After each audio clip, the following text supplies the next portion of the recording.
What's up, Jet fans?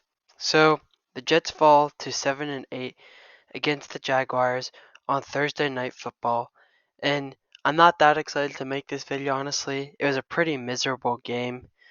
Um, and they really needed this win to try to make the playoffs. And even without looking at the record, which is now a losing record, but even without looking at the record, the Jets have just fallen apart in recent weeks. Losing to the Lions and the Jaguars back to back is just not a good look. Um, but anyways, let's just jump into the game and let's get this over with. Um, Zach Wilson got another start, and honestly, I think we saw him throw his last football as a New York Jet. He got benched for Chris Streveler. Um, but before I get into that, I want to reflect on Zach Wilson kind of. I do think Zach had lots of problems, but I think the team and the media is treating him almost like a scapegoat. He had a terrible O line his 2 seasons, and in this season a sometimes inconsistent run game, which is probably due to the O line, but they were massive problems. The run game can be fixed with Brees Hall and also fixing the O line, which also solves the other problem. And but now not blaming the Jets, but Zach Wilson as well.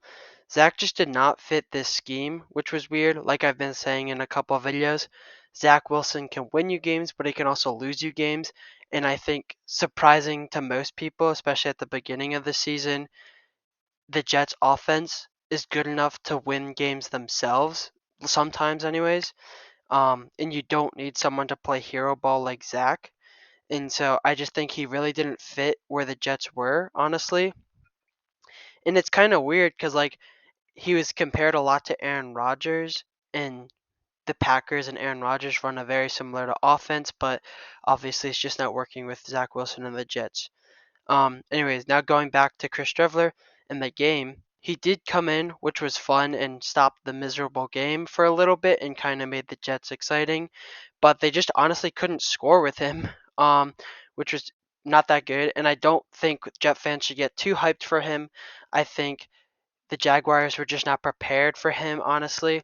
And even with the Jaguars not being prepared for him at all, they still couldn't score. So I don't think he's that great, and I don't think he can run the offense much better than Zach Wilson. And just overall, the offense was pretty bad this game, and that's not good to see, especially when you look at previous games or early on in the season.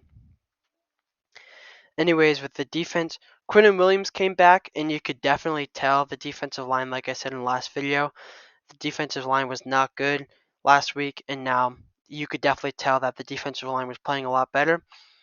And the defense had a few big games, or big plays rather, but also could not make easy tackles in lots of the plays, which really hurt the Jets. They definitely didn't make the Jets lose by any means, but the Jets' formula to success is when their defense makes them win, which they didn't do this game, so that's not great. Anyways, in conclusion, to end on a positive note, the Jets got 4 Pro Bowlers this season, which is really exciting to see.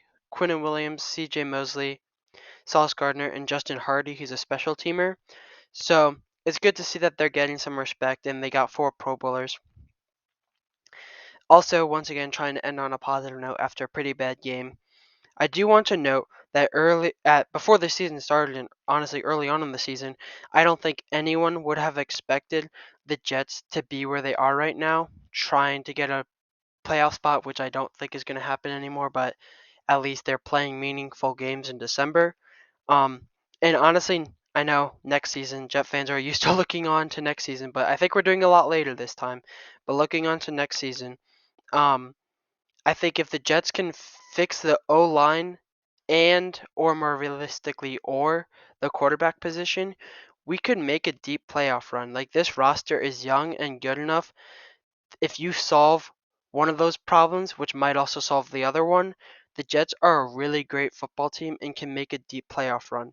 I think they have the right head coach, anyways. I don't know about the offensive staff, but the right head coach, and they have the right pieces around. They just need to either fix the O line, which is really going to help the quarterback, or maybe get a quarterback who doesn't necessarily need a good O line, which I don't know if that exists. But anyways, thanks for watching. Don't forget to like and subscribe.